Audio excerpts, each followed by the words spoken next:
كساب عنقراز ملأت بيرولاتني جن زمسلني نهجرا حدنتن زتنكف قدات سقيلة أي تحفلاني كمون تزغون سمتهم بسم هجرا ونت زشكتوا الكسبات نالعلكو تاريخهم مننتهم علامهم مزرزركو أب إرتراغن كوموز بحاليلن بتلين إرتراويان سلام زدلي نا إرترا هزبن منجستن نسلام دوم مال كنقصلو لينا جونوسايد نزقص ናይ ኤርትራ ከበድቲ ኣጽዋራት በመቐለ ቢሎም ናብ ራያ እናተጓዓዙ ምዃኖም ዘገሊጾም ካብ ኤርትራ ዝተበገሳ 7 ታንክታት 5 ዙ 23 ከምኡውን መድፈዓት ዘጠቃልሉ ከበድቲ ኣጽዋራት ብዓዲግራትን መቐለና ሰላም ከመይ ጽንሑ ክብራት ተኸታተልቲ ንኹልኹም ኤርትራውያን ተጋሩና ኣሕዋትና በብዘለኹም ሰላም ራህዋ እንዳተመነኹልኹም ሎም ድማ ማሕበራዊ ሚድያ ክዘውሩ ካብ ዝውዓሉ ኣዝዮም መዘራርብቲ ዝነበሩ ሁሉ ኩነታት ዜናታት ሒዘልኹም ቃሪብ ኣለኹ ክብራት ተኸታተልቲ ቀድሚ እቲ ቪድዮ ምጅማርኹም ግን ላይክን ሰብስክራይብን ምግባር ከይትርስዑ እዚ ብምባል ናብ ዝቕጽል መደብና ንቐጽል ዋልዕሊ ብልጽግና ኮይኖም እዮም ትፈልጥዎም ከይና ንወዳእዮ ንቋጣጠር ረቢ ሰሙን ብወርሒ ዝብሉ ልዕሊ ብልጽግና ዝዛረቡ ነዚ ትግራይም ብዙ ደረጃ ዝኸድዑ ኣብዚ ቃልሲ ከመይ ዝበለ ግደ ነይሮም ዝበሃሉስ ግልብጥ ኢሎም ካልእ ሰብ ክኾኑ ማለት ያው ኣብታ ቃልስን ብታዕ ዘላትና ዕድመውን ቃልስና ኢና ክንደይ ክዳዓት ርኢና ኢና ኣይኮም እዚኦምን ፍሉያት ከዳዓት እዮም ፍሉያት ጆኖሳይድ ናብ ዝፈጸመ መስከርካ ትሕቆፍ ኣይንታይሙን ማለት እዩ ጆኖሳይድ ኣብ ትግራይ ተፈጸመ ፖለቲካ ፈላላይ ኮይ ፍጠር እዩ እንግሊዝ ገለትሪ ወይ ካብ ሓደ ፓርቲ ነው ሓደ ፓርቲ ወላ በብጽባሕ ያትርሰብ ፖለቲካ ፈላላይ ፈጋጥም ይኸል ጆኖሳይድ ናብ ዝፈጸመ መልካ መመራር ሓጻኒኻ ግልብጥ እዚ ምትዕጻፍ ዲ ምትዕጻፍ ክባል ይኸል زي بوليتيكا وسبب راح يكون تحتسب يا مجاب تحتسب هلينا ون زي ولهم سو عونتهم زي ولهم سب بخبرو زحسب كشعوك ساعة ما قالوا يخيد صباحون كارين تلي خمو أو كم يزون سنة تاريخاوي ما ختزنور سوات مالي كالوت فترات كوينهم زي أمكم اللاسو نحسبين هذا تونكو على تحت زورهم للسوق لكن نصرح لنا مال لو ممكن ينسبن دعم السريع زمززو أم حداري هاديمو مس حيلتا السودان كينات أم كير زركب دعم السريع أم حداري كردفان كهون زمززو محمد حميد تمالي ربع مس العربية أبز قبرك على محتد كابتو عطو حيلي كم زهادة مجاليتو محمد حميد أبتزكيروك على محتد حزب السودان أمارات خم زيبول بمجلات أنصار تسرع زيبول ميليشيا اللي زغالوتو دعم السريع بحادنت كالس كم زولو بمبراه أبالا دعم السريع نمريتو من مرحان كابتعطو حيلي كوتو أوعي تقريبو حميد أبتمس على العربية زكيروك على محتد دعم السريع عليتو مخان بمقصاص أملو السودان عليتو وتر كسفن يسرح كم زولو وقيسو نسو وسيخون حقاو تكال أب كردفان دارفورن كملس بمسواع أتي أم محدار وعيوتا ساتف تاسيس بهال من محدار بوليتيكا وكم في دعم سريع مخانو أبريهو حميد اتمس دعم السريع متأثر زلو من محدار سحلال لغن تصاوعيت أهجرا محبرسب أب قد دايت جريتش شلل كم زبلون كم زنات أوغن كاسيسو أب تحت قلت دعم السريع أب زركب كبابي زركب حزب السودان زور دوزلوت أجيام لبس سبريز بلا حميد دعم السريع أب زقاط أطر كبابي مدمساس كتماتاتن مقتل نتشهان سباتن زبر بوليسي خمس خطل جريتو دعم السريع نزي أب زيزي كابو هاديوم كم زلوز جلسة محمد حميد أب تحتي من محدار تاسيس أبال بريزنت وبايتو خجبر خلو زحلف عمت أم حداري كردفان كخون كم زمززو يفلات كساب عنقراز ملأت بيرولاتني جن زمسلني نهجرا حدنتن زتنكف قدات سقيلة أي تحفلاني كمون تزغون سمتهم بسم هجرا ونت زشكتوا الكسبات نالعلكو تاريخهم مننتهم علامهم مزرزركو أب إرتراغن كوموز بحاليلن أي فكدني سلازا أبزا هجر حقن هجر حدنتن زغونت إرترا نحدنتنا زترنع سقمتتات نوسدي ملأفتنا رجتيو أرتيست هجرنا بمقدم نتي إرتراوي هجرا وحيلي يكالو ورساي قوميدا أبونا تغلين كيل قبرس قماري إلواني روندي بحجو النجقن النتون أبركوتون بخالق آلات كجلس ومخانم آيماتن سنة طبباو مغلطي أقداسي كما هاقراو مصوعي كرعام انت جميرون سم كنبزح انت جميرنان قن نمفل لاي إنا عدل نهب زلنان نسألاتنا زخون باتري نقبل زلنان سلازي اتوم نعاي كهاجمون زنكادو سألاتي إرتراويان نحد حدنا أب كمزز أمس سلز عباتات كنفلاله كاب كند علامان عندل هيسنا أب قايق وقزينا خنا حلفن زداليوم اتوقع أمون قناخ قبرو السعرولو اتزحزن زقبرو دما قلقل عبايت نبلوم أسر تصور الشرحي كندل هتوخ تعزبن كاللخاي دبرتيون 100% نو راساچون ማስከበር የቻሉት 100% ማንንም ማስቆመንም ምናምን ሲል የነበረው አብይ አህመድ አምኖ 100% መሸነፉን አምኖ ትግራይ ላይ 38 የምርጫ ወረዳዎች አሉ በ38ቱም አላደርግም ብሎ ይፋ አድርጓል አይደረግም ሩጫዋን ነጻድቃን እንረከባለን እንገባለን ብለው የነበሩት ሆይ ሆይ ተብሎ እነጌታቸው ረዳ ገብተው ምርጫ እናካሂዳለን ብለው ካውንስል መስርተናል ብለው ጌታቸው ረዳ ዛሬም ያለቀሰ ነው ትርፍራፊ ናቸው ምናምን እያለ ነው ያለው እዛ ያሉት ትርፍራፊ ያለው አካል ዋናው የትጋነ ያለው ስትል እሱ ራሱን ዋና አድርጎ ነው ተሰዶ አዲስ አበባ ኦህዴድ ማካያቶ የጋበዘው ነው ይሄንን መግለጫ የሚሰጠው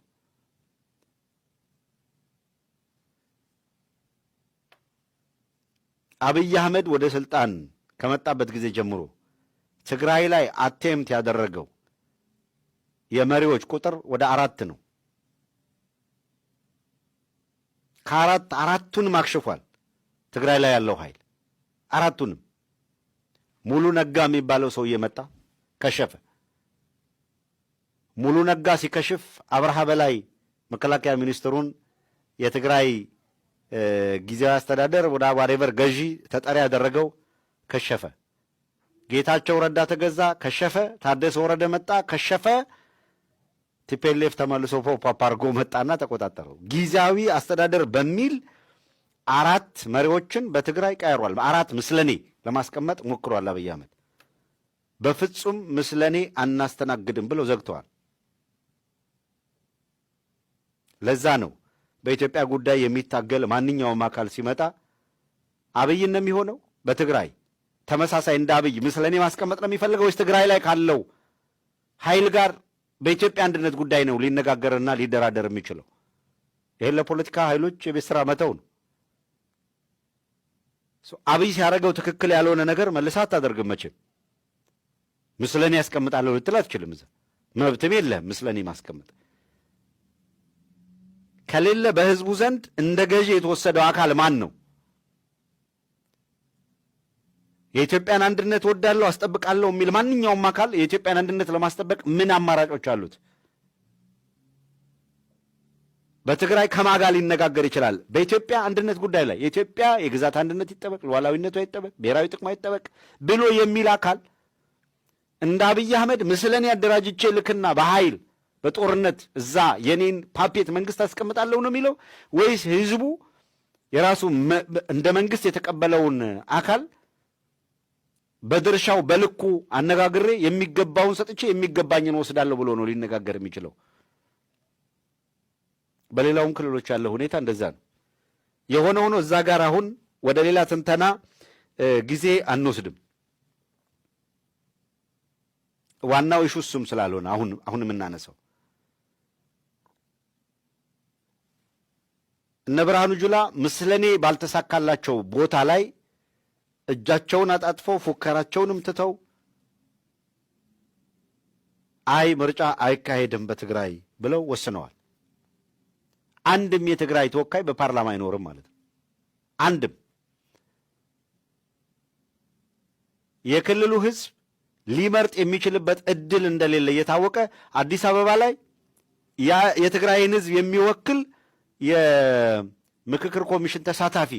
ብለው የትግራይን ህዝብ አጀንዳ የያዙ ብለው አዲስ አበባ ላይ ድራማ ሊሰሩ ሞከሩ እነ ፕሮፌሰር መስፍን አራያ ናቸው በጣም አሳፋሪ አዳፋ ታሪክ በታሪካቸው ላይ ያደፈ ታሪክ ጻፉ እንደዚህ ያለ ነው በእድሜ ዘላለም የሚከተላቸውን ነገር አደረጉ አልተሳካም በዛ ሂደት ውስጥ አሁን ኦህዴድ ባህር ዳር ተሻግሬ ኮንቪንስና ኮንፊውዝ አድርጌ የፈለግኩትን አስፈጽማለሁ ካለ ዓመታት ተቆጥረዋል።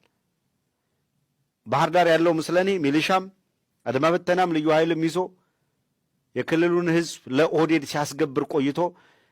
ባልተቋረጠ ሁኔታ ህዝቡ እንዲገደል በደብዳቤ ይሄንን ጨካኝ ሰራዊት ወደ ክልሉ ከጠራ በኋላ የአማራ ህዝብ ላለፉት 3 ዓመታት ያልተቋረጠ ግፍና መከራ ሲያስተናግድ ቆይቷል። ይሄ ስብስብ ያለፈው ጊዜ የባዕዴን ኃይል ያለፈው ጊዜ ቢተውለት እንኳን የአማራ ብልጽግና የሚል ስያሜ ይዞ አማራ ክልል መንቀሳቀስ ከጀመረበት ጊዜ ጀምሮ በአማራ ህዝብ ላይ ለተፈጸመው ግፍና ለእያንዳንዱ ወጣት ሞት ከሽመልስ አብዲሳ በላይ ተመስገን ጥሩነህ ከአብይ አህመድ በላይ መላኩ አለበል ወይም አረጋ ከበደ ተጠያቂ መሆናቸውን የዘነጉ ይመስላል።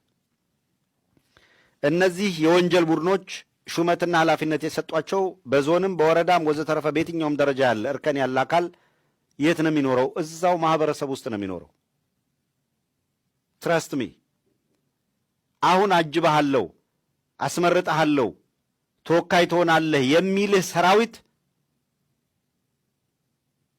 እቺ የሚፈልጋት ኦህዴድ እኔ በኢትዮጵያ ውስጥ መንግስት ነኝ የሚለውን ካወጀ በኋላ ትቶ ይሄዳል። ደቡብ ጎንደር ላይ እንደነበርከው ሚሊሻ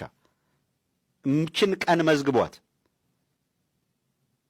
በአማራ ክልል በየትኛውም የምርጫ ወረዳ ይህ አገዛዝ ሹመት ሰጥቶኝ በሹመቱ ተጠቀማለሁ ብለህ በህዝብ ላይ ክደት ፈጽመህ እዚህ ድራማ ውስጥ የተካተትክ አካል መከላከያ የሚባለው ተቋም እስከ ፍጻሜው አንተን በወረዳ ቁጭ ብሎ ሲጠብቅህ አይኖርም። እጣ ፈንታ ከሲኦል የከፋ ነው የሚሆነው። ናይ ኤርትራ ከበድቲ ኣጽዋራት ብመቐለ ኣቢሎም ናብ ራያ እናተጓዓዙ ምዃኖም ዘገሊጾም ካብ ኤርትራ ዝተበገሳ 7 ታንክታት 5 እዙ 23 ከምኡውን መድፈዓት ዘጠቃልሉ ከበድቲ ኣጽዋራት ብዓዲግራትን መቐለን ኣቢሎም ናብ ራያ እናተጓዓዙ ከም ዝኾኑ ምንጭታት ከባቢ ሓቢሮም ዜና ከበድቲ ኣጽዋራት ምንቅስቃስ ኤርትራ ሜዳ ኩናት ካብ ገዛ ርእሳ መሬት ብምርሓቕ ንራያን ትግራይን ናይ ሓድሽ ኩናት መድረኽ ንምግባር ዘንበረቶ ስትራቴጂ ምዃኑ ተንተንትን ሓበሩ ይርከብኦም። በበገዚኦም ካብ ኤርትራ ዝገበሩ ብርክት ዝበሉ ናይ ኩናት ከበድቲ ኣጽዋራት ብዓዲግራት ኣቢሎም ትማሊ ኣብ ማይ መኽደን ከምኡውን በከተማ መቐለ ኣቢሎም ናብ ኣንፈት ራያ እናተጓዓዙ ምዃኖም ናይቲ ከባቢ ምንጭታት ገሊፆም ኣለዎም። ብመሰረቶም ዝወፁ ዘለዉ ሓበሬታታት እቲ እናተጓዓዘ ዝርከብ ናይ ኩናት መሳርሕታት 7 ታንክታት 5 ኣየር ምክልኻል ዙ 23 ከምኡውን ዝተፈላለዩ መድፈዓት ዝሓዘ ምዃኑ ተሓቢሩ እዩ። እዚ እናተፈፀመ ዝርከብ ናይ ከበድቲ ኣጽዋራት ምንቅስቃስ ብዝምልከት ዝተፈላለዩ ሴክተራትን ተንተንትን ርእይቶም እናሃቡ ይርከቦም። መሰረቶም ተንተንቲ ኤርትራ ነዚ ናይ ከበድቲ ኣጽዋር ዕጥቂ ናብ ውሽጢ ትግራይ ንኽትኣቱ ምግባራ ናይ ኩናት ሜዳ ካብ ገዛ ርእሳን ገዛኣት መሬታን ብምእላይ ንራያ ንሙሉእ ትግራይ ናይ ሓድሽ ኩናት መድረኽ ንምግባር ዘንበረቶ ወታደራዊ ስትራቴጂካዊ ምዃኑ የብርህሎም።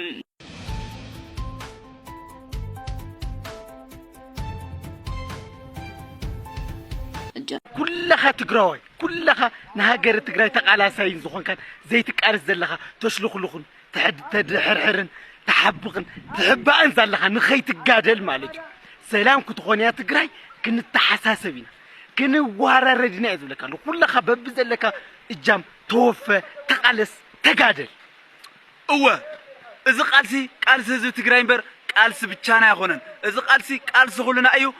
መንግስት ትግራይውን ንመካናይዝድ በመካናይዝድ ንድሮን ቡድሮኒና ጀምሮ ማለት እዩ በቃ ይቀጽል ትኽል ከማይላ ደቃ አቤት ትግራይ ጽዕር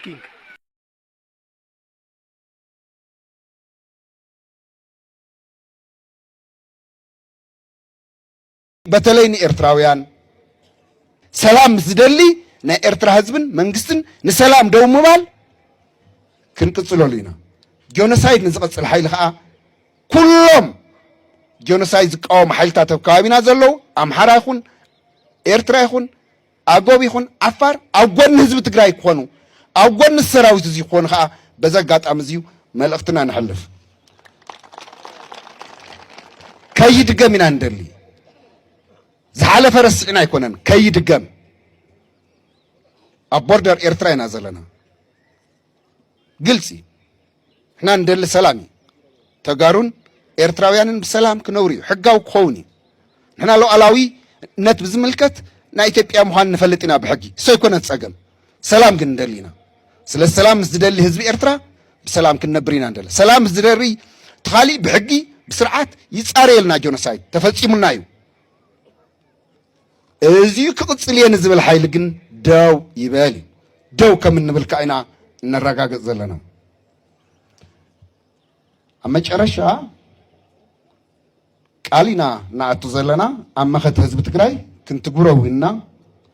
أما ودأت حد نجر كزارب بقالهم حاليهم أما خد حزب تግራይ مودعتا مسوعات زخفلو قال حزب تግራይ جميرهم زودو بصوتنا قال كعصوي زرباي أما خد حزب تግራይ مودعتا مسوعات زخفلو قال حزب تግራይ جميرهم زودو بصوتنا قال كعصوي